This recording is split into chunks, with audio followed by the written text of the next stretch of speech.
בוקר טוב חיים, מה שלומך? השם, ברוך השם על הכל. יופי, אנחנו עברנו ועוברים המון דברים בחיים שלנו, גם המשפטיים וגם בשגרה היומיומית שלנו. ואנחנו עכשיו רוצים להתחיל איזשהו משהו חדש, להביא איזושהי בשורה חדשה לעולם, דרך התיקים שאנחנו כרגע בעצם עוברים איתך ביחד, ורוצים ככה לספר גם לציבור ולהתחיל לחשוף איך באמת כל העסק הזה עובד, זאת אומרת איך העולם דבר ראשון עובד, מצד אחד, ומצד שני איך מערכת המשפט הישראלית מתפקדת, עובדת, ומה החוויה שלנו, וכמובן בפרט שלך, מתוך התיקים שאנחנו כרגע מנהלים, מול מערכת המשפט הישראלית, מה הציבור לא יודע, מה הציבור צריך לדעת באמת על מערכת המשפט הישראלית, שהוא לא יודע. אז ככה, קודם כל, אנחנו איפה שאנחנו נמצאים, צריכים להבין, כל העולם בנוי על מערכות בקרה. אתה נכנס לרכב, רכב יש לו מערכת בקרה.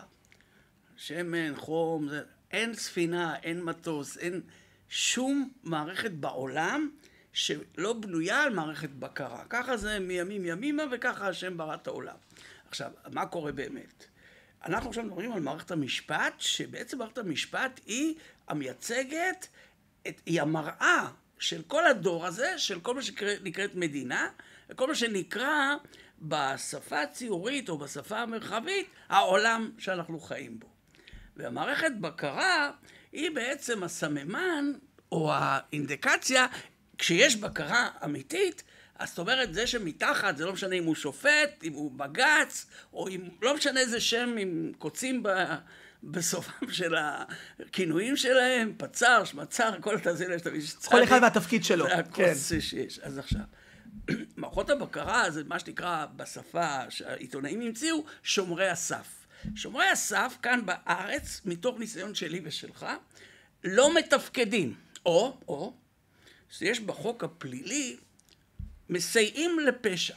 בוא ונביא את זה עכשיו אתה אומר פה דברים קשים. עכשיו תראה, אני בפן שלי כעורך דין, ואתה בפן שלך כאחד שחווה את החוויות האלה ביום יום שלך, ואני בעצם מייצג אותך בכל ההליכים, אתה אומר פה דברים קשים, וחשוב שהציבור יבין שא', ראשית, אנחנו פה לא נגד מערכת המשפט, ולא נגד המדינה באופן כללי. אנחנו פה במטרה... אנחנו באים לתקן. אנחנו באים לתקן את המערכות האלה, ודרך התיקים שלך, ודרך הכובע שלי כעורך דין, אנחנו מנסים לעשות איזשהו תיקון המערכת.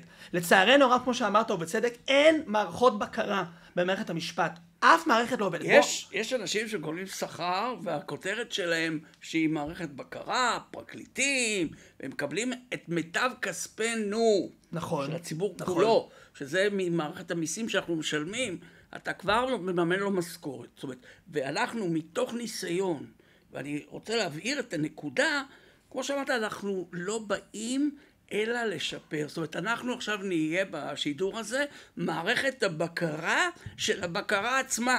לא בשידור הזה, בשידורים. אנחנו הולכים לעשות סדרה של שידורים, שבה אנחנו נראה את המגמה של המערכות, איך המערכות האלה עובדות או לא עובדות לטובת העניין, ואנחנו נחשוף פה את הכל. בוא נספר את הסיפור, אני מספר את הסיפור האישי בראשי פרקים, וככה נוכל ללמוד ולהבין על מה מדובר. אני חיים עיקר, הגעתי לבית משפט בהמלצתו של ראש עיר. איך תשאלו אותי למה ראש עיר, וזה אני אנסה לתמצת את הכל לשנייה. זאת אומרת, יש ראש עיר בכהן, בבת ים, שמו שלמה לחיאני, באותו העת, עדיין שמו שלמה לחיאני, אבל הוא באותו העת ראש העיר. ואז אני אומר לו, תשמע, יש למשפחתי רכוש ויש מגרש שיושב בגבול יפו בת ים, אחד מהמגרשים העיקריים ביותר בישראל, יושב על צוק, רואה את כל הים, רואה נופים לדרום וצפון במערב וגם מזרח, זאת אומרת שהוא עומד בגובה. והמגרש הזה, אני באותה עת לא מבין, עוד לא קולט עם מי יש לי עסק, זאת אומרת שאנחנו מדברים אפרופו מערכות בקרה. זאת אומרת, רגע, חשוב להעביר, זאת אומרת, אתה בא ממש באופן תמים, אתה אף פעם לא היה לך חיכוך עם מערכת המשפט. כלום, אין לך לא ראיתי מושג מה זה בית שלי. משפט. אתה בעצם בראש שלך חושב שמדובר במערכת שהיא ישרה, שהיא עושה צדק. חשוב שהציבור יבין, כמו כל הציבור. נכון. הרי מה זה בית משפט אם לא לעשות צדק, אם לא לעזור לחלש, אם לא לעמוד מול עירייה או מול גורם ממשלתי ולעזור לחלש. נכון. זה בית משפט, ככה בראש שלך, ככה חשבת. זה לא רק בראש שלי, כל הציבור שמי שיצפה בסרטון, בסרט הזה, או בכלל בסדרה הזאת, רוב האנשים הם אנשים טובים. ורוב האנשים הטובים, יש בהם סוג של תמימות. התמימות היא בערך שאתה מאמין למערכת.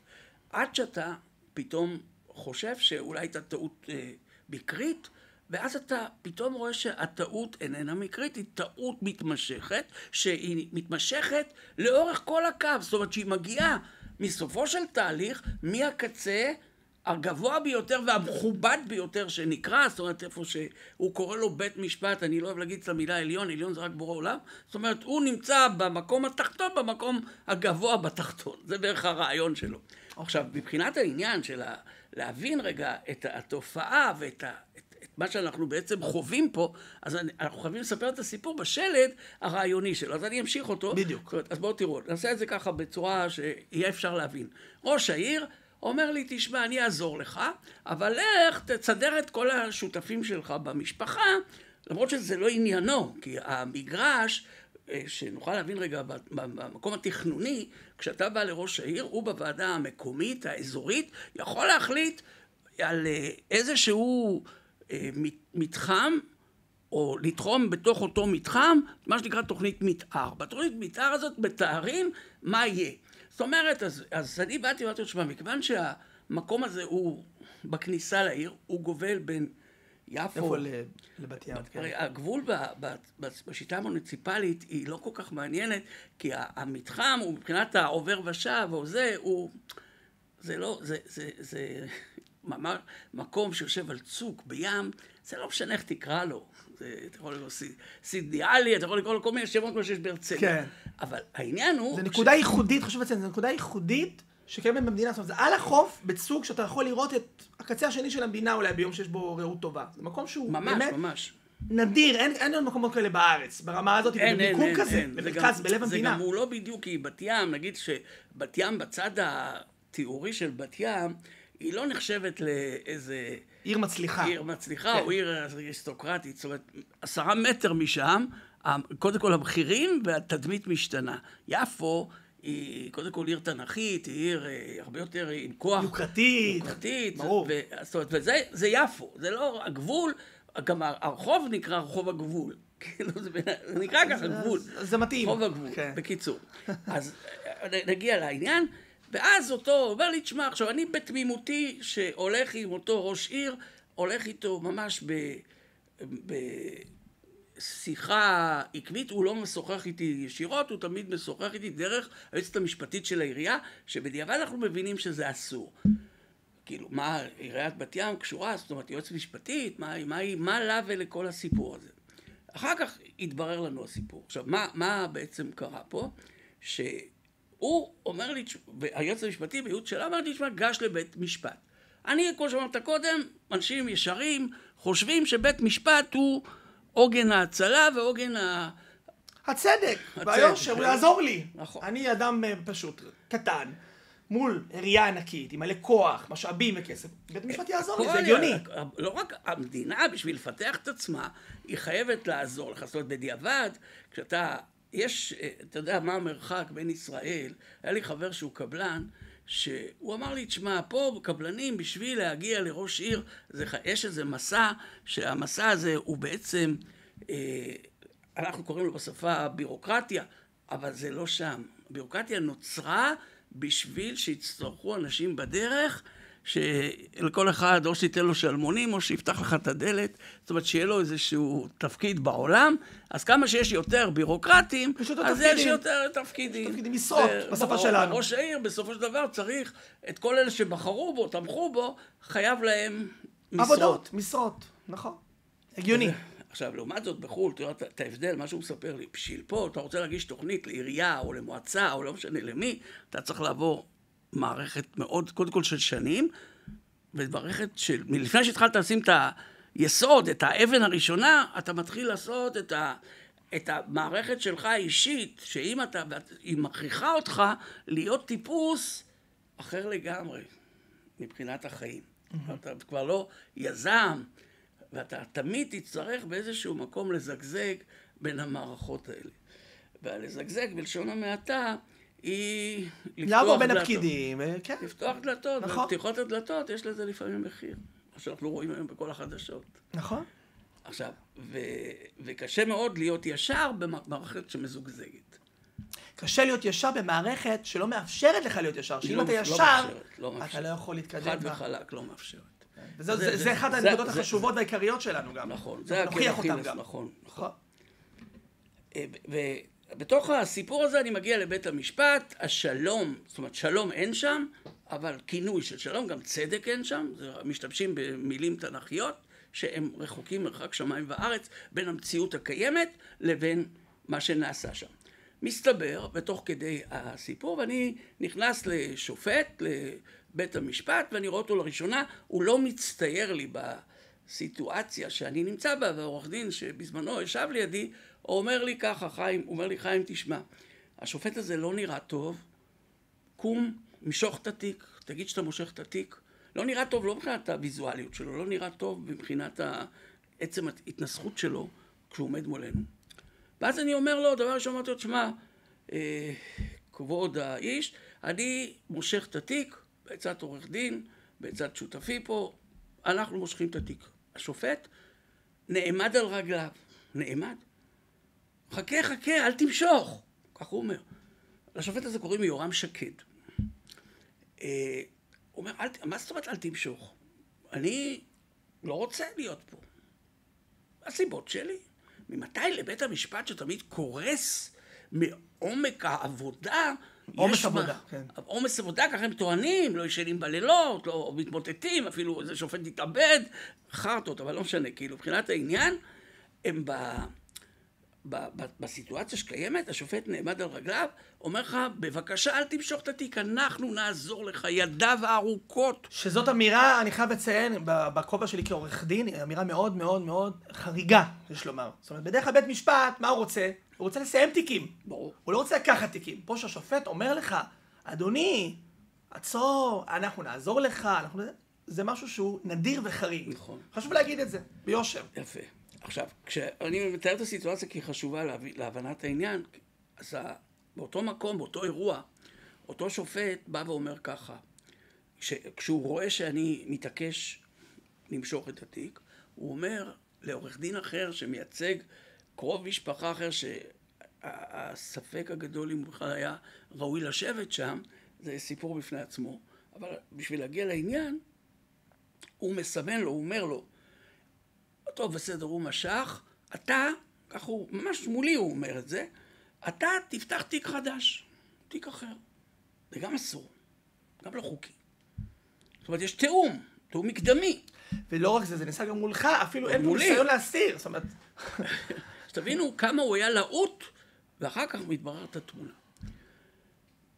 התהליך הבא, הוא באמת, הצד השלישי, מגיש בקשה לבית המשפט. עכשיו, אותה בקשה מתקבלת ונקבע דיון נוסף. באותו דיון, על אותו סמך בקשה, שם זה כבר מתנהל כמובן עם הכנה מקדמית.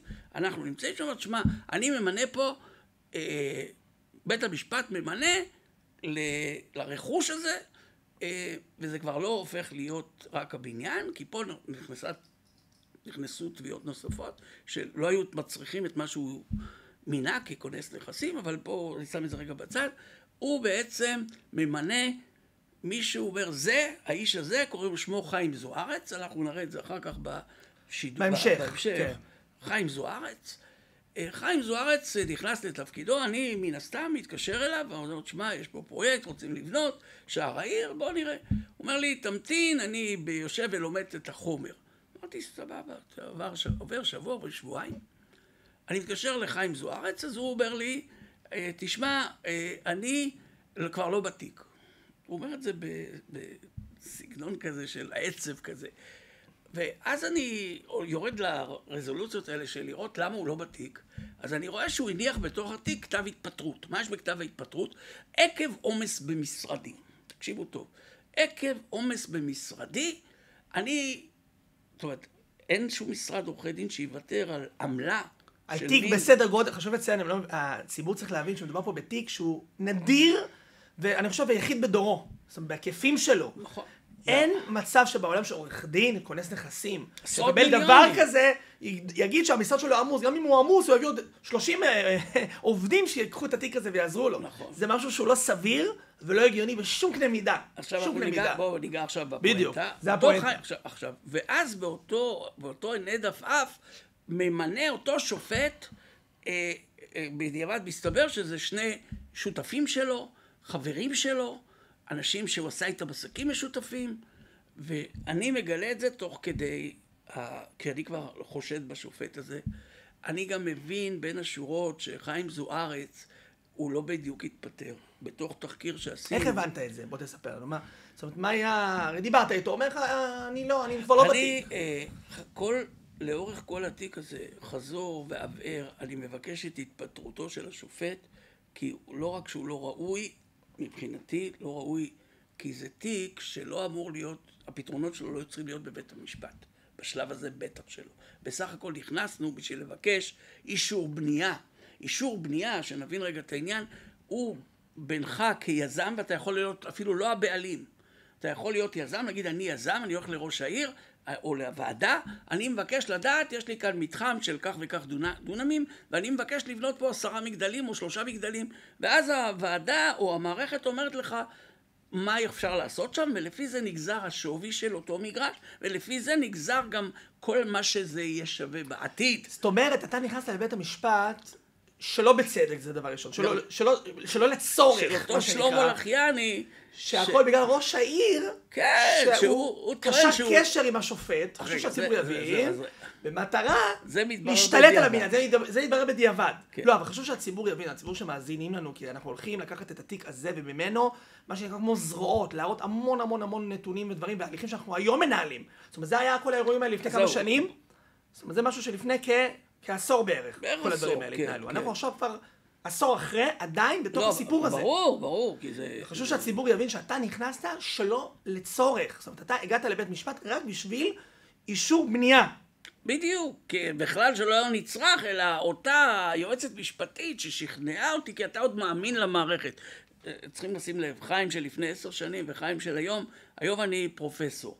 זאת אומרת שכבר מבין יותר את המערכות, לומד אותם, ויודע גם להגדיר אותם. כשהייתי בהתחלה, בשלב התמים, שאתה רוצה ליזום, אומרת שבה יש לי מגרש, יש לי שותפים, סבבה, אבל אני רוצה במגרש הזה לעשות תוכנית אפילו גרנדיוזית ומיוחדת. אני רוצה לנצל גם בקו שלי של החיים. אני רוצה לשנות את התוכנית מתאר, אני רוצה שבמקום 8 קומות, יהיה 40 קומות.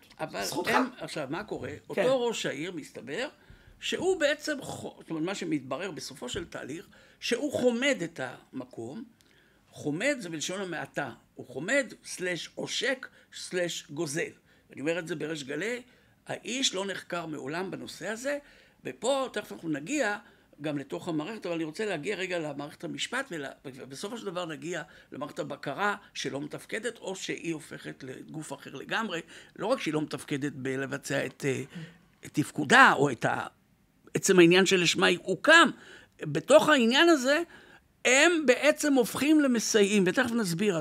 אנחנו נעשה סדרה של פודקאסטים והסברים על הנקודה הזאת, ממש. זאת אומרת, על מערכות הבקרה, על התפקוד או על אי התפקוד שלהם, מה הם אמורות לעשות לפי החוק ומה בפועל קורה. זאת אומרת, אנחנו היינו במשרדים רבים, אני ואתה נעדדנו בכל הארץ, והלכנו לתובעים, והלכנו לכל מיני משרדים, אנחנו נציג את הדברים ונראה אותם, ונראה מה בפועל נעשה, ומה היה צריך לעשות. בוא נביא את הדוגמה של החודשיים האחרונים. בבקשה. תשתף. בטרום החג, אני פשוט רוצה להראות רגע, אנחנו נכנסים, אחד מהסיטואציות הקשות שיש בתיק, שרק שלהבין אותם, זאת אומרת, בית המשפט ממנה שמאי. השמאי מגיע. עכשיו הוא אומר, באותו מקום, באותו מבנה, באותו מגרש קיים מבנה. המבנה הזה היה בניין שהוא ידוע די לשמצה באזור בת ים. למה הוא ידוע לשמצה? אבל הוא מבחינה כלכלית הרוויח הרבה כסף בבניין כל חודש, אבל זה לא משנה כרגע. אלא ידוע לשמצה כי הוא כאילו סוג של מבנה לא מתאים לתקופה, משהו ישן שכמובן צריך להרוס אותו ולבנות מחדש. אבל זאת הייתה התוכנית. אבל מה קורה? בשביל, אני רק תכף נגיע לסיפור, אני מתחיל מהסוף, אבל שנבין רגע את העניין. מזמין בית המשפט, אותו בית משפט של צדק או אי צדק, מזמין שמאי. השמאי הוא בעצם הופך להיות זרועו הארוכה של בית המשפט. הארוכה של בית המשפט, זה הכינוי. עם הזרוע הזאת זה עדיף שהוא יהיה טרומפלדור. עכשיו, הזרוע הזאת של בית המשפט, שולחים, מה היא אותה הזרוע? זה בעצם שמאי. השמאי בשם אלי סידאווי הולך וכותב בשמאות שלו ושימו לב, זה דבר שלא ייעשה בכל הרמות או התת-רמות האנושיות שיכולות להיות. זאת אומרת, יש פה כמה פנים. יש פה את הפן האתי של שמאי, ששמאי מה צריך לעשות מבחינת האתיקה שלו, מבחינת הכללים, אם תקראו ותראו את החוק, אומר שהוא צריך להיכנס לתוך המבנה ולבדוק ממש מה קורה בחדר. האם הקירות תקינים, מה קורה, מה שופץ, מה לא שופץ, להראות קבלות, להראות אינדיקציות. שמאי לא יכול לעשות שומה. מבלי שהוא רואה את הבניין. מבלי שהוא רואה את המקום. ברור. ומה נעשה פה? עכשיו שימו לב מה קרה פה. השמאי עומד מחוץ לבניין. עומד מחוץ לבניין. הבניין מבחוץ הרוס לחלוטין. הרוס. אז בטח ובטח שבפנים הוא הרוס. מן הסתם. זאת אומרת, כותב השמאי ככה בשמאות לבית המשפט, שחיים עיקר השקיע. אני חיים השקעתי, ושיקמתי את הבניין במהלך השנים במיליונים של שקלים. זאת אומרת, הסכומים המגדיים, לא זוכר אם זה 10 מיליון או 12 10 מיליון בערך, זה משהו כתב, 10 מיליון. שהשקעתי בו. טוב. הולך השופט, הוא קורא את הדוח והוא כותב, לא נכנסתי לבניין, לא ראיתי אותו מעולם, לא יודע מה יש בפנים, אבל הערכה שלי כאזרח שיש לו תעודת שמאי, שהוא השקיע 10 מיליון. עכשיו תבינו רגע מה קרה במסמך הזה. הוא הפך אותי לבעל חוב של 10 מיליון שקלים, בהוצאה לפועל של 30% ריבית שנתית, ריבית על ריבית, זאת אומרת 10 מיליון תוך 3 שנים הופכים ל-30 מיליון. 30 מיליון אתה חייב בהוצאה לפועל כרגע. על אותה החלטה של שמאי, שתבינו כמה מערכת מעוותת, עקומה, ומה היא יוצרת בתוך העיוות. לא רק זה, הנקודה פה שחשוב להסביר, זה לא רק זה שהשמאי לא נכנס לתוך הבניין, וכתב שומה על סמך דמיון. דמיון! אולי השקעתי שקל, אולי לא השקעתי בכלל. איפה אתה ראית אותי? הרי אתה צריכה להיות אינדיקציה של להביא איזה, הרי כשבן אדם השקיע 10 מיליון, בטח שהוא הוציא אותם מאיזה שהם עירים בלטות. בדק את הדברים, בדק את הנתונים, בדק את הקירות, בדק את התשתיות, עשה משהו. איפה ההשקעה? מאיפה יצא? מאיזה חשבון בנק? איזה משקיע השקיע? הרי הבן אדם עומד מולך, אין לו 10 מיליון. למי יש ביום באזרחים 10 מיליון בעובר ושב, שהוא משקיע ככה בכמה שעות על שיפוץ שלא היה? זאת לא הנקודה אבל הכי חמורה. מה שעוד יותר חמור זה, שבסופו של דבר בית משפט, שרואה את הנתונים הרי, הוא מאשרר את זה. זה בדיוק. זה לא רק שהשמאי, השמאי הוא בסדר, הוא שמאי. מה לעשות? שופט נוכל אחר, אני אומר נוכל, הבן אדם הזה פשוט לא ראוי לשפיטה, והוא ראוי לשבת בבית סוהר. למה? כי אותו שופט, ויחד עם שופטת משנה שלו, זאת אומרת, הוא מן הסתם מחובר לאותו יום. רק אנחנו צריכים להיזהר, חיים, אני לא אומר את הדברים, אבל אתה גם צריך להיזהר שחלילה לא יתבעו אותך בלשון הרע. אני מחכה שיתבעו אותי בלשון הרע. אם יתבעו אותך, אני צריך לייצג אותך. דיברתי. אני צריך לייצג אותך. אבל אמת דיברתי. הרי שופט, הרי מה הוא עושה? הרי אתה קיבלת, כמו שאתה אמרת עכשיו, קיבלת עכשיו דוח של שמאי שכותב בכותרת, לא ראיתי את הנכס. הוא היה צריך לפסול את זה. אבל הוא לא פוסל את זה, הוא קובע בפסק דין שאני חייב לשלם, אבל זה גם כחלק מתוכנית סדורה. מה הוא עשה פה? זאת אומרת, התוכנית המורכבת, אמרתי, אני רק רוצה להראות אחד מהדברים הקיצוניים שנמצאים פה, ואני רוצה לגוע במערכת הבקרה. לפני חודשיים אנחנו ניגשים עם אותו מסמך של אותו שמאי מצעיר, לא נכנסתי לנכס וקבעתי 10 מיליון שקלים, פלוס מינוס. ומערכת הבקרה, היא מסתכלת עלינו אותה מערכת, אני מניח שהם כבר קיבלו כוכביות ליד השם שלי, כי אני נקרא חושף שחיתויות וסדרתי, במיוחד במערכת המשפט. אם נגעת בשופט בישראל, נגעת בבבת עינם של אותו סדר חולני שמחזיק פה את כל המערכת. בשביל זה גם כל המערכת שנמצאת כיום, כרגע, היא כל כך מגינה כמגננה שלמה על אותם שופטים, אפילו שהם עבריינים. עכשיו, למה אני אומר עבריינים?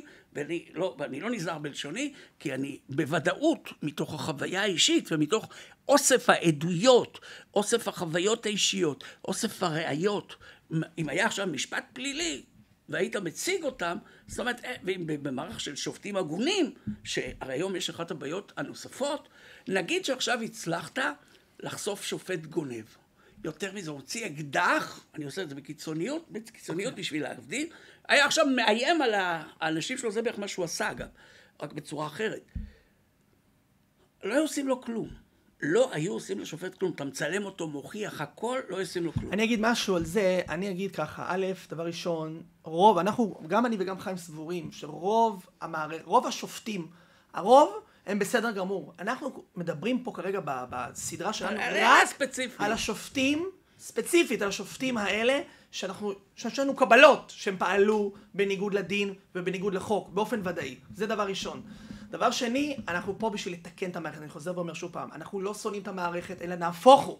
המטרה שלנו כאן, בסדרה הזאת פה, זה להראות לציבור, לכם הציבור, את מה שאני כעורך דין פלילי חווה ביום יום שלי בעבודה פה, בתיקים האלה. את זה שאנחנו הולכים למערכות הבקרה, ומערכות הבקרה לא מתפקדות. הן לא עושות את העבודה שהן צריכות לעשות. אני עושה את העבודה שמערכות הבקרה. חיים עושה את העבודה שמערכות הבקרה. מערכת הבקרה במדינה נורמלית, במדינות אחרות, ארצות הברית, אוסטרליה, צפון אירופה, מדינות אחרות, שופטים שהיו מתנהלים בצורה כזאת, ואני אומר לכם את זה באחריות, הם לא היו שופטים. זאת אומרת, אנחנו פה מדברים על דברים שהם פליליים. זה לא סתם חיים פה מתבטא בצורה שלו, וזה לגמרי זכותו, זה מדינה דמוקרטית, זה שלו, אבל מה שהוא חווה זה חוויות פשוט מטורפות. זאת אומרת, זה מבן אדם שנכנס לבית משפט עם הון עתק, והיה אמור להיות היום אחד האנשים העשירים בישראל, הוא נשאר חסר קול. זו מציאות שהיא בלתי נתפסת פשוט מאוד. ואני לקחתי את הכפפה הזאת והחלטתי שאני עוזר לו להילחם. נקודתית באותם אנשים שסוררים, באותם אנשים שפגעו בו. שזה שופטים, שזה עורכי דין, שזה כונסי נכסים, שזה דיינים בבית הדין הרבני, שגם לזה אנחנו נגיע כמובן, ועוד ועוד. אנחנו נדבר על כולם. אבל חשוב לי לציין שרוב המערכת, רוב השופטים במערכת, לפי מה שאני מכיר ואני מופיע בכל הארץ, הם פחות או יותר בסדר, ואין לנו שום דבר עליהם. אנחנו מדברים ספציפית על השופטים האלה. אני רק אומר את זה כהעברה, זה מאוד מאוד חשוב, וזה הכל. זה מאוד מאוד חשוב להגיד את הדברים האלה. כשאחד הדברים שבאנו, הגענו לכל משרד, אני לוקח את השיחה רגע, שבתמימות, אני חוזר עדיין לתמימות, כאזרח ישר שפועל אך ורק לפי החוק. לא מחפש קיצורי דרך, לא מחפש שום דבר. כל הדברים האלה נעשו לפי חוק. הדבר הראשון, כשאתה נתקל בשופט כזה, שכבר מלכתחילה אתה קולט שמשהו שם לא מריח טוב, אתה עושה עבודת מחקר, לוקח אפילו חוקרים פרטיים באותו זמן, ואז הנתונים שמתגלים לך הם מעדדים וצריכים להפריע לשינה של כל אחד בישראל. כי לפי כמות הזוגות שמתגרשים בישראל, לפי כמות הירושות שיש בישראל, אתם בצורה זו או אחרת... הנכסים. כובד הנכסים שקיימת בה, וזה מדובר בתעשייה של מיליארדים, בסופו של תהליך. ועשו שם מעטפת של דלתיים סגורות. הדלתיים סגורות שבעצם, וזה בדיוק ההפך המוחלט ממערכת המשפט. משפט צדק חייב שיראה. המציאו סיבה מטומטמת, כמו שתמיד ממציאים סיבות, שיש ילדים. אז מה אם יש ילדים? מה, אנשים לא, השכנים לא ידעו? אנשים לא ידעו. הרי בסופו של דבר כולם ידעו. ומה הקשר בכלל? ויש דרך גם להוציא את הילדים. לא, אנחנו אומרים שגם אם יש ילדים, אז אפשר לעשות את זה חסוי על הילדים. איזה ילדים יש פה? יש דרך להתמודד גם עם זה. לא, ירושות לא קשורות לילדים, אז זה לא תירוץ. זה שקר. כי בסופו של תהליך, הדברים האלה גם מתפרסמים בעיתונות, וגם מתפרסמו במקרה שלי בערוצים, בארצי החדשות. בכל הערוצים. עכשיו תבינו רגע על מה מדובר. השופט בתוך התחקיר שאנחנו עושים, מסתבר קודם כל, הוא ממנה לא סתם חברים שלו, או אלה שהוא יעבוד איתם בעתיד. הוא ממנה את השכן שלו, שהם יותר... זאת אומרת, יש כזה פתגם שאומר, עדיף שכן קרוב מאח רחוק. בדיוק. זאת אומרת, ופה הוא מיישם את זה הלכה, אותו שכן קרוב, הוא בעצם בן בית, הוא גם מציר, גם רואים את זה בזה, מציר. אנחנו בני בית, נוסעים ביחד לחול, המשפחה אוכלים ביחד, שותים ביחד, גרים אחד ליד השני. זאת אומרת, יש פה ניגוד עניינים מובהק. סליחה רגע, הוא עורך דין ואני אזרח. מתוך החוויה האישית שלי, הוא לא יכול להתבטאות, מעבר למילים המכובסות של ניגוד עניינים. ניגוד עניינים בשפה שלי ושלכם ברחוב זאת שחיתות. זאת אומרת שמישהו ממנה את החבר שלו והוא שופט, הוא הופך להיות, אתם יודעים מה אומרת הגמרא על שופטים או על דיינים? מה היא אומרת? יבוא דיין ויבוא מתדיין לבית הדין והוא יעשה לו ככה, יעשה לו, יש לך פה שערה, יעשה לו ככה, אסור לו לשפוט אותו. אסור שיהיה לדיין או לשופט לא רק קרבה, אפילו לא היכרות. במיוחד שאתה הולך לשפוט בנכסים של מיליארדים. זאת אומרת, אני רוצה רגע לענות לך על זה, וזה טוב שאתה אומר את זה. אני לגמרי מסכים איתך. אני משתמש במילה ניגוד עניינים, אבל אתה צודק, במקרה הזה ספציפית, זה לגמרי שחיתות. ברגע שיש קרבה כזאת, שהיא לא ניגוד ענייני, או איזשהו משהו שהוא יכול להיות ניגוד עניינים, לכאורי, מה שאוהבים להגיד, אלא כאן זה חברים לכל דבר, ונטסים ביחד לתאילנד, ואנחנו בהמשך נראה ונשמיע כל מיני הקלטות מאוד מעניינות שיש, שתבינו על מה מדובר. מדובר פה בחברים לכל דבר ועניין, וברגע ששופט ממנה את חבר שלו למשרה, זה משרה לכל דבר ועניין, שיש בה מיליונים, זה שחיתות. נקודה. זאת שחיתות. עכשיו, אבל תראה, אני גם אגיד את זה כעורך דין, אני אומר את זה, ולצערי הרב, אני מתבייש שזאת המערכת. זה בושה למערכת המשפט. זה בושה שבמערכת המשפט הישראלית, שופט עושה מעשים כאלה, ואף אחד לא מוציא לו, אפילו לא כרטיס צהוב. זה בדיוק העניין. זאת הנקודה שלי. כל השיחה וכל מה שאנחנו מנהלים פה, כמו שפתחנו את הפתיח, שהבעיה שלנו היא לא רק עם השופט. אם השופט יכול לעשות כרצונו, ואין עליו שום מערכת בקרה, אז הוא ימשיך לעשות כרצונו, וזה מחר יתגלגל אליך הביתה, אלייך הביתה, לכל אחד מאלה שצופים, שלכם, נכון? יגיע אליכם הביתה. למה? כי תמיד יש איזו ירושה. היום אתה משאיר דירה של חדר, זה כבר 1-2 מיליון. זאת אומרת, וזה תמיד יגיע לאותו שופט, והוא תמיד יראה את מה שהוא כבר קלקל. זאת אומרת, הוא בקיא בקלקול, זאת אומרת, המערכת מגבה אותו, אין מי שיפקח עליו. לא רק בקיא בקלקול, בוא נדייק במילים, יש כאן שיטה. זאת המילה. חד וחד. ואנחנו נראה את זה בסדרת הכתבות שאנחנו נעשה ובסדרת התחקירים, את השיטה הזאת. ואנחנו היינו אצל מבקר המדינה גם, ואנחנו הסברנו את הדברים האלה, והראינו נתונים, והראינו ראיות, ויש לנו עשרות תיקים, זה משהו שיטתי, ואני אומר את זה כאן בצער, אני לא אומר את זה בגאווה, אני אומר את זה בצער, שאנחנו, גם המשרד שלי מלווה אנשים שפשוט באופן שיטתי ומגמתי, בתי המשפט לענייני משפחה, ממש עובדים בשיטה הזאת, של מינוי הקונצה הנכסים, לקיחת הנכסים, ואותם יורשים שנשארים כמעט בלי כלום. איך זה יכול להיות דבר כזה? מישהו שיסביר לי את הדבר הזה. זה אחד, קודם כל ייאמר לזכותו של, אני קורא לו נתן, הוא קורא לעצמו מתן, אבל לא משנה. כי נתן היה נביא גדול, ומתן היה יקר. מתן זהו שמי. בסדר, זה השם שהוא קיבל, הרב עובדיה ועוד זה אומרים שצריך לשנות את השם הזה. אנחנו נותיר את זה בצד כרגע, זה אלה זוטות. הכל בצחוק, הכל באווירה טובה. אנחנו נדבר על העיקר. שמתן בעצם, מה שהוא עשה כאן, הוא בשפה של הרחוב, כאילו הצטרף לדון קישוט. דון קישוט, ידוע, אתה נלחם בתחנות רוח. זאת אומרת, המערכת כל כך גדולה, מסיבית ואכזרית, שהיא לא, בשפה שלנו, לא סופרת את האנשים הקטנים. אבל תזכרו, האנשים הקטנים זה אתה, זאת את, זה מחר אתם. זה סבתא שלך, זה סבא שלך. זה כל השכן שלך. בדיוק. אתה חייב להבין שלא הבעיה שלך, זה יגיע אליכם בסוף. בתוך משפט, אנחנו רוצים להבין מה הכוח של מערכת משפט בכלל בעולם. מערכת משפט, אם היה האדם הכי חכם בעולם, שאין מישהו גם בין כל הגויים שלא זוכר ולא מכיר את משפט שלמה.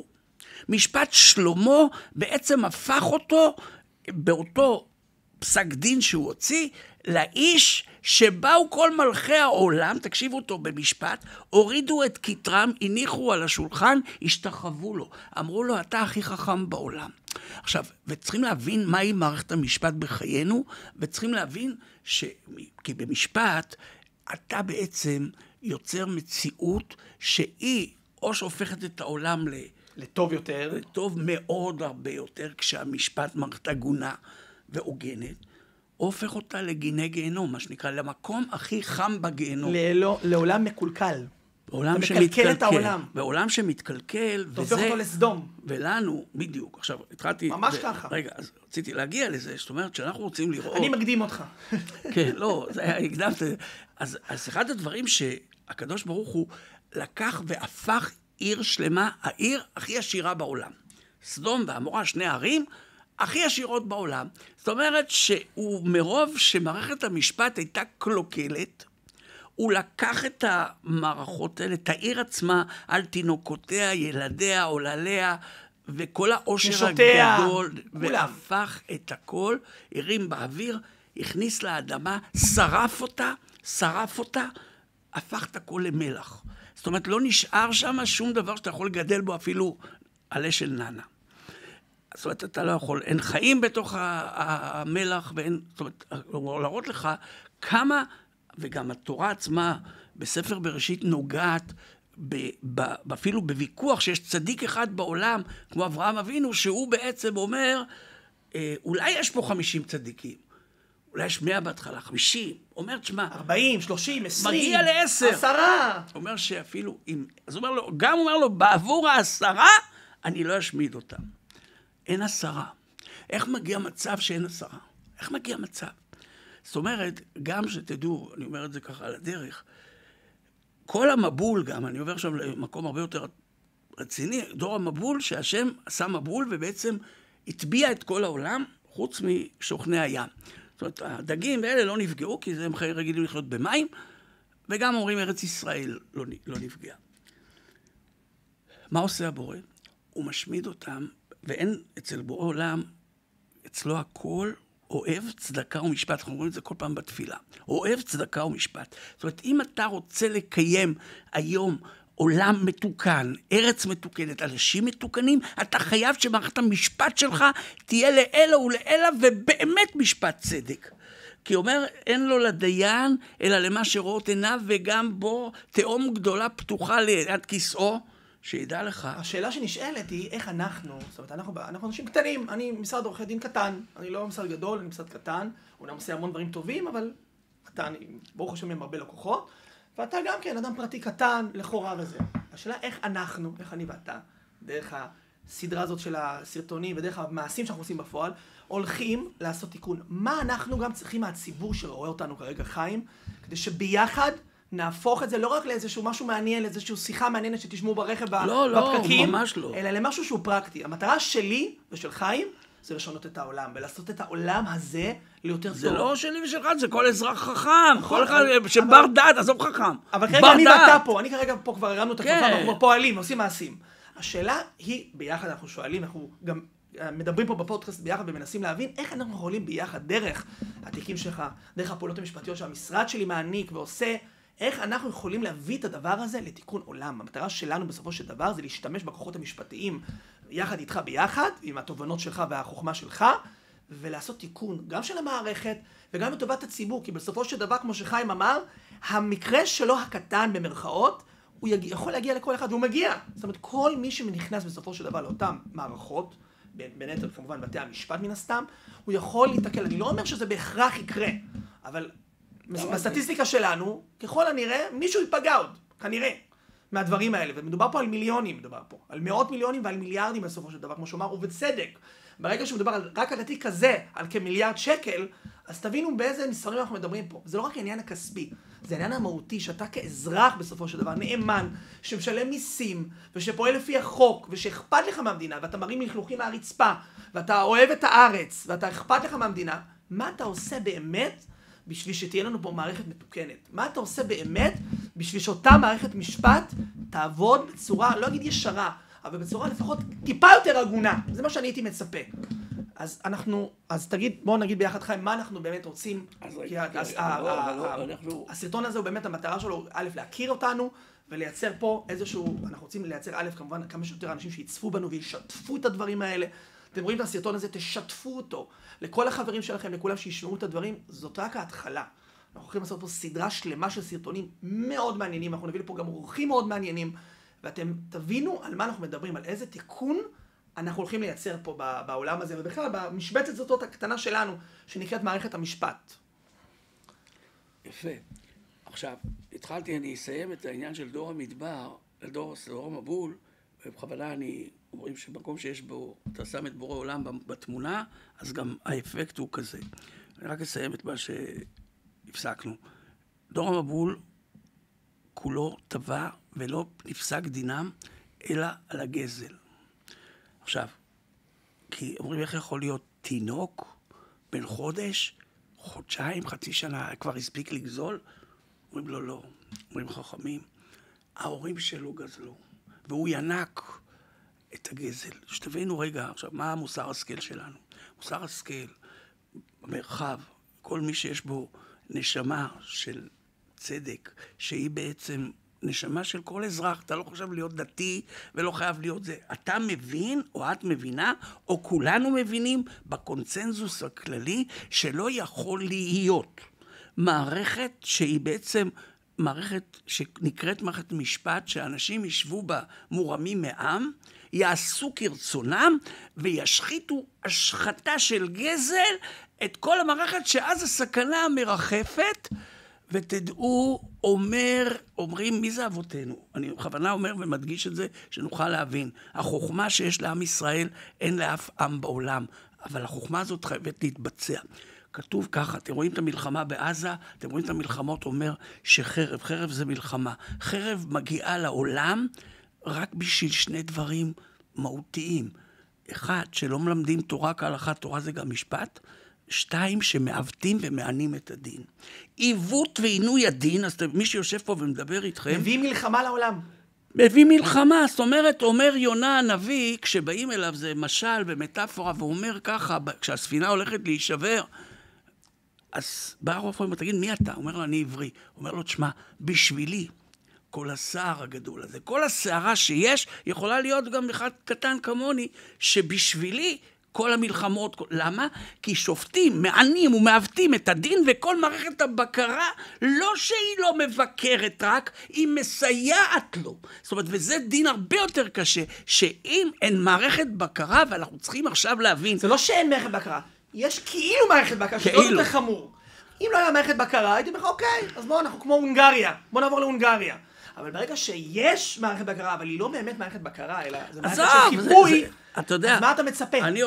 אני אספר לכם פה, המערכת החדשות של הערוץ הראשון הממלכתי, ערוץ 11. ערוץ 11, הוציאה כתבה סנסציונית, שכללה 4 כתבות על מעלליו של אותו שופט עם 4 אישים שונים. אומרת הכתבת, תקשיבו טוב, בסדרה עצמה, וגם כותבת את זה בציוצים שלה או בדברים, אומרת ככה, אתם לא יודעים שמערכת המיילים שלי נסתמה מרוב אלפי פניות של אנשים שנשפטו אצל השופט הזה, יורם שקד. אז אני שואל אתכם שאלה, ופה אני הולך איתכם מתקדם בשביל לקצר ושל להעביר את הזה.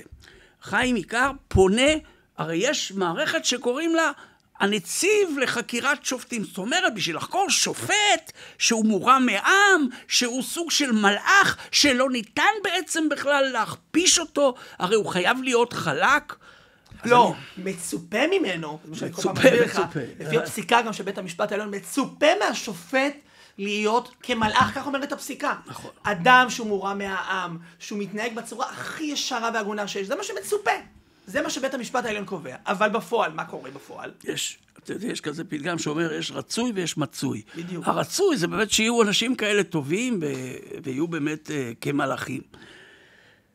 במצוי זה ההפך הגמור, לפחות במקרים הספציפיים, ואני נוקיה נקודתית, לא יודע על מערכת המשפט כולה, אבל כל שופט שהגעתי אליו, תוכלו לראות את הפסיקות באותה מערכת. מה זה תוכלו לראות? אנחנו נראה מה עברנו. הכל מעוות.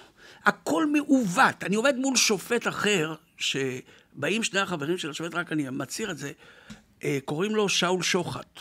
איש שכתב ספר על מערכות הירושה. אז הוא כבר כתב ספר, שירבט לעצמו איזה זה, והפך להיות לדמות מעניינת במערכת המשפט. אני עומד לו, וזה כתוב בפרוטוקול. אני אומר לו, תגיד, אתה מבין שהאנשים האלה פה שעכשיו תובעים אותי על שכר טרחה, זה החברים של השופט, הם גנבים?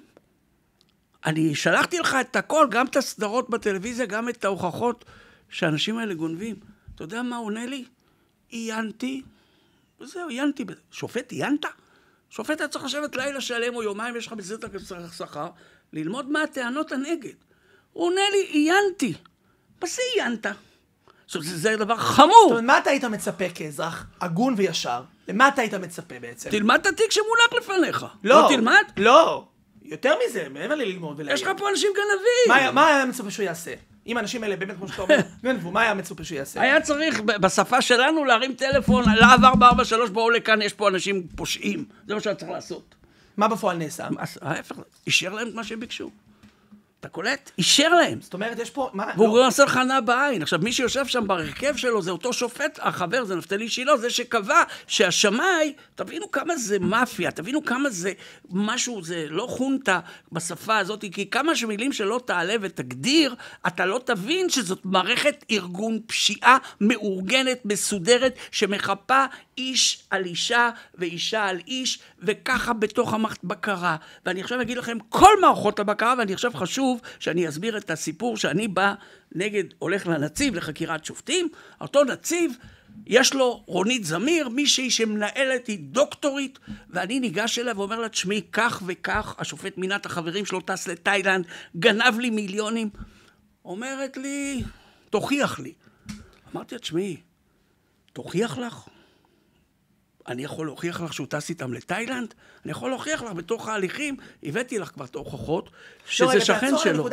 מה זה אומר להוכיח לך? הרי אתה אזרח, למה אתה צריך לעשות, רגע, שיבינו, שהציבור הבין את העיוות, למה אני, כעורך דין פרטי, צריך לעשות את העבודה של אותה מערכת אכיפה, אותה מערכת בקרה? מערכת הבקרה שאת כל הכלים, גם מבחינת החוק, אנחנו עכשיו לא נעריך בחוק, מה החוק קובע, מה הסמכות של הנציב לתלונות ציבור על השופטים, מה היכולות שלו? זאת אומרת, יש לו יכולת על לחקור כל אחד שהוא רוצה. כל אחד שהוא רוצה. אבל, וזאת השאלה שאני גם שואל אותם גם, במכתבים שאנחנו כתבנו, למה הם לא מפעילים את הסמכויות? יש פה הוכחות כתובות על הקיר, פורסמו בכל מקום בארץ, בכל העיתונים, בכל העיתונות, בכל החדשות, בכל האתרים, בכל מקום איפה שאתם לא רוצים. למה הנציב לא משתמש בסמכות שלו? יש לו חוק שקובע שהוא יכול לחקור. למה אני צריך להביא לו את הראיות? למה חיים, שהוא אזרח, פשוט, רגיל, למה הוא צריך עכשיו לקום, להתחיל לבדוק ולחקור ולתת לו תשובות? עכשיו תמשיך מהקטע של השיחה שהייתה לך איתה. לא, אז השיחה עם רונית זמיר היא בעצם, אתה רואה שמי שעומדת מולך עוינת אותך, עוינת את האמת, מסתירה, כבר באה להסתיר אותה, ולא רוצה לחקור. ואז אני אומר לה, תשמעי רגע טוב, אני הקלטתי אותך, ואני עכשיו מעלה את זה בכל פלטפורמה אפשרית, רדיו, טלוויזיה, כמה שאני אוכל, שאת, אלו התשובות שלך, את בעצם מונעת חקירה, שאני אעשה את תפקידו, שמתן אומר, שאני צריך לעשות את תפקידה של, על זה את קבלת משכורת. מי שהיא בעלת הסמכות, יש לך סמכות בחוק. את בטלפון אחד לרשות שדות התעופה, אומרת אני הנציבות, תוך דקה נותנים לך תשובה, מישהו ייתן לי תשובה עם השופט טס עם המשפחה שלו והמשפחה של מישהו מילה. מה זה אומר מבחינתך? עכשיו שאתה צריך לקחת עורך דין, ולהגיש תביעות, ולהגיש בקשות, ולהגיש צווים. מי ייתן לך? ואף אחד לא ייתן, כי זה שופט. מי ייתן לך? זה שופט. בשביל זה יש את מערכת הבקרה שנקראת, שהציבור ידע, נציב תלונות הציבור על השופטים, שזה התפקיד שלו. ברגע ששופט, אני שוב פעם אומר, לא כל השופטים ככה, הרוב הם בסדר. לא, אבל פה יש לך מקרה שהוא מובהק. למה הוא לא חוקר? זאת השאלה שאנחנו שואלים. לא, אבל היא לא, יותר מזה, היא מתנגדת לחקור בתוך, כי היא שמה לך מחסומים ומכשולות, בשביל שלא תוכל להגיע לזה. למה היא עושה את זה לדעתך? כי חלק מהמערכת, שאם אתם שואלים אותי מבחינה אישית, כמו שאני רואה את המערכת היום, המערכת היום נולדה בשביל כיסוי תוכס, מה שנקרא, לחסות על הפשעים.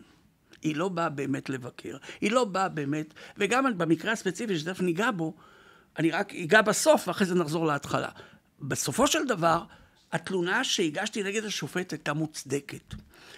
כשזה אומר, מבחינת החוק, במיוחד שיש חשד לפלילים, והחשד לפלילים הוא יותר מחשד שהוא לכאורה. חשד סביר. זה יותר מלכאורה. כן. זה ממש, יש לך נקודות שאתה בטוח שהן נכונות. השופט גם לא מסתיר את זה, הוא גם כותב בכתב ההתפטרות שלו שיש לו עניין בתיק. זאת אומרת, שופט שיש לו עניין בתיק, אז הוא מתפטר אחרי שהוא כבר עשה שמות בתיק. אבל חכו רגע, אני רוצה להגיע רגע לתוצאה, וזה אמרת בקרה. מה העניין? שהתלונה מוצדקת. עכשיו אתם רוצים לשמוע מה קרה לשופט? היינו פה עם כמה אנשים וסיפרנו להם את הסיפור, אנשים שהם אנשי חוק, ואנשים שזה, אז אומרים לי, באיזה כלא השופט הזה היום נמצא? זו השאלה שגם אתם כציבור צריכים לשאול. בצורה הכי ישרה שיש. איזה כלא? הוא צריך 20 שנה בכלא. הבן אדם השתמש במקצוע שלו, עשה בחוק העונשין כמעט 30 עבירות. וחשוב לציין, חיים, לציבור בו שידע, אנחנו הגשנו תביעה נגדו על 100 מיליון שקל. כן, והגיע, ולאן הגיע? הגשנו תביעה, אנחנו נציג אותה גם פה, אנחנו נראה את התביעה. זאת אומרת, הגשנו תביעה, זה משהו שהוא תקדימי במדינת ישראל, יש בודדים כאלה, הגשנו תביעה לבית משפט כנגד אותו שופט, כמו שאמרתי, על 100 מיליון ש"ח. והתביעה הזאת היא מגיעה למי? לשופט עצמו. אתם קולטים? הוא יישב במשפט של עצמו. אתם מבינים כמה המערכת הזאת היא סדוקה? כמה היא... אבל פה אני רוצה רגע להבין, זאת אומרת, שאנשים ששואלים למה הוא לא בכלא, אז לא רק שהוא לא בכלא. שזו חשיבה שהיא הגיונית. קידמו אותו. עכשיו, למה קידמו אותו? קודם כל נחזור עכשיו לסיפור חייו. סיפור חייו הוא בילדותו חבר של גלעד ארדן. גלעד ארדן הוא בעצם יושב, הוא ואביו יושבים בוועדה מה שנקרא למינוי שופטים. כן. בדרך כלל יש קריטריונים למנות שופט. הקריטריון הבסיסי הוא קודם כל ניסיון וכישרון. הכישרון והניסיון... ניסיון שלפחות, תציין טוב, אם אתה מציין 5 שנים. 5 שנים שהוא עבד כעורך דין, ויש לו מאות תיקים מאחוריו.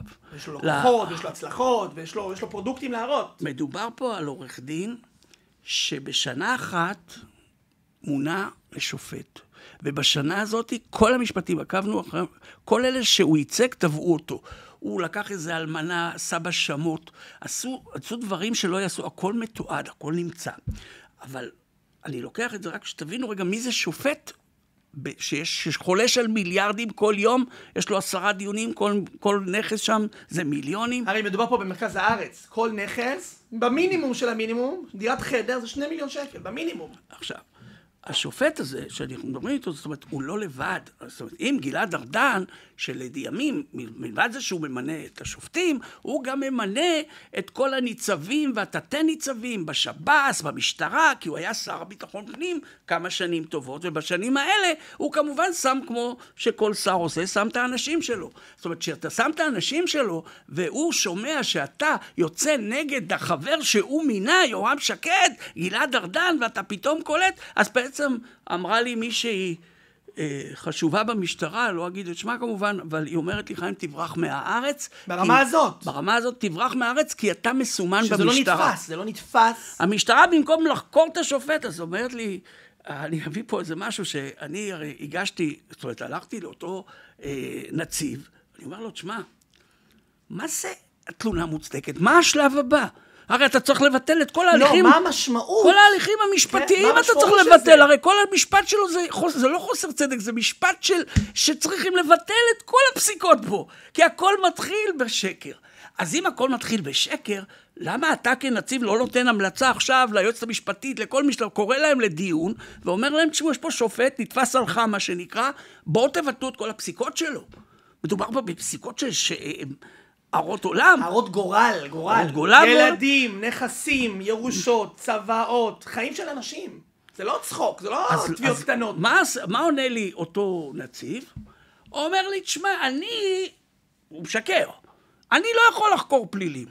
מה שאתה לא יכול? אני מראה לו את הסעיף של החוק, הנציב. אתה יכול לחקור את מי שאתה רוצה, כמה שאתה רוצה, איך שאתה רוצה, ואין חוץ מסמכות הדין שום דבר אחר מעליך. זאת אומרת, אתה בישראל יש לך סמכות חקירה צולבת כללית לכולם. אני חושב שזאת הנקודה העיקרית שלנו, שאנחנו רוצים להסביר פה לציבור. זאת אומרת, אנחנו מדברים, זה שהשופט עשה את מה שעשה, זו עובדה, אי אפשר להתווכח על זה. אבל, שאתה בא למערכת הבקרה הזאת בסופו של דבר, ואתה אומר לה, אנחנו שלחנו להם, אני חושב, במינימום, 10 מכתבים רק עכשיו, בשנה וחצי האחרונות. במינימום. אתה. אני מינימום 1,000 שיחות טלפון, ולפחות 200 מכתבים, אם לא 300. שהם כותבים לי כתגובה, שמרשי, שזה חיים, שלח כל כך הרבה זה, שאם הוא ישלח עוד מכתבים, הם לא יתייחסו אליו, כי הוא כבר הגזים. הוא שלח כל כך הרבה מכתבים שדי, כמה אתה יכול להתלונן? תפסיק. אתה מפריע למערכת לעבוד. מפריע למערכת. אתה מפריע להם לשתות את הכוס קפה. עכשיו, וזאת הנקודה העיקרית שלנו, חיים. אנחנו פה רוצים להראות שאותן מערכות בקרה, במקום לתת את העבודה ברמה הבסיסית, אני לא מבקש מהם לעשות צדק. אני לא מבקש מהם איזה משהו גרנדיוזי שהוא בלתי... תעשו את העבודה שלהם. תעשה את העבודה שלהם. רק את העבודה שלך יש לך סמכות לחקור את השופט, לחקור אותו ברף הפלילי גם, להדיח אותו מהתפקיד שלו, לתת לו סנקציות, תעשה את זה. החוק קובע את זה. השאלה שאנחנו נשאל פה, ואנחנו נראה ונוכיח ונסביר, למה המערכות האלה לא עושות את העבודה שלהם? למה המערכת הזאת שנקראת נציב תלונות הציבור השופטים, שזה אחד הגורמים החשובים ביותר שיש במדינת ישראל בעיניי, בפן המשפטי, כי הוא בסופו של דבר מגן על האזרחים, כנגד שופטים שעושים פעולות כאלה.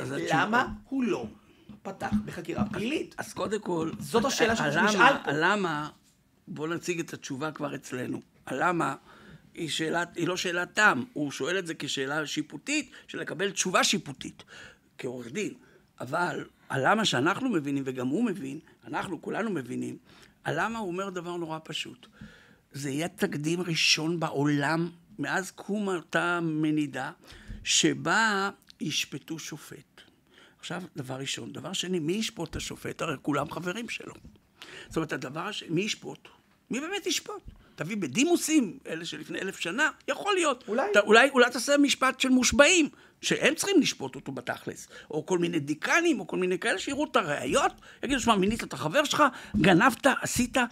אז זאת אומרת, כל התוצאות שיפוט שלך נועדו לעצמך, זאת אומרת, השתמשת במקצוע שלך לפי החוק הדין הפלילי, שזה כבר איזה... ניצלת את המשרה לרעה? זה כבר איזה כמה שנות... 3 שנים בשקט. 3 מינימום בכלא, רק סעיף אחד. רק מסעיף אחד שאתה מזור. בשקט 3 שנים. גניבה, כל בקיצור.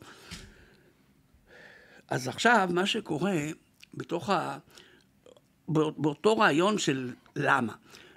אז התשובות הן, קודם כל, שאין, כביכול אין מי שישפוט, יצטרכו להקים. דבר שני, זה יעשה נזק תדמיתי כל כך כבד לבתי המשפט, שאף אחד לא יאמין בהם, שגם ככה אמון הציבור כבר שואף לאפס. אז זאת אומרת, עכשיו דבר כזה, חבל על הזמן. עכשיו, דבר הכי חשוב, שאותו שופט, ברגע שיצא שהוא באמת כזה, גונב ועושק, זאת אומרת, יבואו כל אלה שנשפטו אצלו בשנים האחרונות, מאות אלפים אולי, שהסך הכל התביעות והצודקות שלהם יגיעו למיליארדים, ואז המדינה אולי תתמוטט. מערכת המשפט יצטרך לשלם את זה. אם אני מקמת את המסקנה שלנו עכשיו כרגע, בסופו של דבר גם יש פה שיקול כלכלי, לא רק תדמיתי. ברור. מדובר פה במיליארדים, בסופו של דבר, רק התיק שלך לבד זה כמעט מיליארד שקל. ברור. רק התיק הזה. ברור. כמה תיקים יש לו כאלה? אז קודם כל, מה הוא עושה שם? למה הוא ממשיך לשפוט? עכשיו, בואו תבינו רגע דבר אחד. השופט הזה, לא רק שהוא לא יושב בבית סוהר, הוא גם מן הסתם התקדם. הוא התקדם? איזה בית סוהר? על מה אתה מדבר? הוא היה צריך להיות שופט במחוזי, אבל בגלל אני וחיים כתבו, אמרו, תשמע, בן אדם הזה גנב, יש לנו פה ראיות לא מוצדקות. אנחנו כתבנו מכתב מאוד מאוד מאוד... ואני מניח אז מה הם עשו? אמרו לו, תשמע, אתה יודע מה, אלה מתנגדים, אל תעשה לך עכשיו יותר מדי. אז אנחנו נעשה אותך סגן הנשיא. סגן הנשיא זה אומר שכל התיקים בבית משפט עוברים דרכו. זאת אומרת שזה גם עוד איזה, עליו המשכורת, זה עוד של כבוד, זאת אומרת, הוא התקדם. זאת אומרת, כשאתה בארץ הזאת שופט פושע, אתה מתקדם. והמתקדם הזה צריך להדיר שינה מעיניכם, לא מעיניי. מעיניכי כולם. אני כבר נפגעתי. אבל מי הבא בתור? מי בתור הבא? מי זה מי בכלל? אתם צריכים היום לקום ולכתוב ולכל מערכת המשפט, וגם לפרסם ולהפיץ את הסרט. לקחת את הסרטונים שלנו ולהפיץ אותם, ולהעביר אותם, שאנשים יראו על מה מדובר. שלא ידברו איתכם בחדשות, שלא ידברו עליהם באף פודקאסט, באף מקום. אלו דברים שנכתבו, מה שנקרא, בדם. בדם שלי ובדם של חיים. אנחנו הולכים, אנחנו בשטח. אנחנו לא מדברים פה את תיאוריות. אנחנו בשטח מול אותם גורמים. אנחנו בשטח בבתי המשפט. אני עומד ומייצג מול שופטים בעניינים האלה. ואנחנו רואים איך יש פה איזשהו סוג של חיפוי על התיק הזה במיוחד. ואנחנו נרחיב כמובן בסרטונים הבאים ובסדרות הבאות שלנו, למה התיק הזה הוא כל כך מוגן, ולמה כל כך מגנים על התיק הזה ועל השופטים שישבו בתיק הזה. כי ברגע שאחד... אל תענה, רגע, נשאיר אותם במתח. נשאיר אותם במתח. נשאיר אותם במתח עד הסרטון הבא. אבל אני רוצה להגיד לך, חיים, תודה רבה על הזמן הזה, ואני מקווה מאוד שאנחנו נפיץ את הבשורה שלנו ושאנשים יצטרפו. ואנחנו גם כמובן נצרף פה אפשרות לתרום לנו, זאת אומרת, לסייע לנו, להגדיל את הפעילות שלנו. אני יכול להגיד לכם שגם הוא עושה את כל מה שהוא עושה עד היום, ממש מה שנקרא בחסד גדול. קוראים לזה בפרובונו, בשפה שלנו. פרובונו זה שפות אחרות. אנחנו ישראלים, עבריים, אומרים, יש אנשים שעוד עושים חסדים, ככה גם מזהים יהודים. זאת אומרת, אתה רוצה לזהות בן אדם טוב, זה אחד... אתה רוצה לדעת שהגן הרוחני שלו בא מאותו מקור, קודם כל של צדק. השאיפה או הרדיפה של צדק היא קבועה גם בתורת ישראל. כתוב על צדק, קודם כל אומרים לך פעמיים. צדק, ומה? תרדוף אחריו. אתה יודע מה זה לרדוף? זה כמו שאתה היום רודף אחרי המשכורת שלך, כמו שאתה רודף אחרי מה אתה עושה? אתה עומד בפקקים, אתה צופר, אתה משתגע, נכון? אתה קם בבוקר, אתה רץ, אתה זה. למה? בשביל מה? בשביל המשכורת. אז פה אתה רודף. וזה מה שאנחנו עושים. אנחנו רודפים, וזה משהו שלצערי הרב הרבה, גם עמיתיי וקולגות שכחו. אנחנו פה במקצוע הזה בשביל צדק, ובשביל לעזור לאנשים. ואני בחרתי לקחת את התיק הזה כאחד הפרויקטים הגדולים שלי. זה פרויקט ענק ואדיר, כי אני חושב שראוי לתקן עולם, וראוי לעשות תיקון, וראוי לנסות לפחות לרדוף אחרי הצדק הזה, וזה מה שאנחנו עושים זה ביחד. גם הדברים שכתוב, הרי אנחנו בדור שכל כך זועק להיגאל, וכתוב שציון במשפט תיפדה. אתה רוצה לדעת איך אתה מתקרב לגאולה, גם הפרטית וגם הקולקטיבית של כולם, היא נמצאת במשפט. מערכת המשפט היא צריכה להיות מערכת של צדק. מערכת שלא יכולה שהשופט יהיה לו עניין, ולא ימנה אף פעם את החברים שלו, את השותפים שלו. לא, שלשופט יהיה עניין אישי, זאת אומרת, במקום להסתכל על האינטרס הציבורי, הוא מסתכל על העניין שלו. גם אסור, כתוב, לא יהיה דן יחיד. צריכים מינימום. זה לפי הדין העברי אבל. אוקיי, זה אנחנו... אבל למה? נכון, זה כבר לפי הדין העברי. אז תודה רבה לכם, אני מקווה שאתם תפיצו את הסרטון הזה, תעבירו אותו הלאה. אנחנו פה הולכים לעשות דברים ענקיים וגדולים, ואני בטוח שבעזרתכם ובעזרת חיים ובעזרת כולם, אנחנו נצליח לעשות תיקון עולם, ונתראה בסרטונים הבאים. תודה רבה לכם. כל טוב שיהיה לי.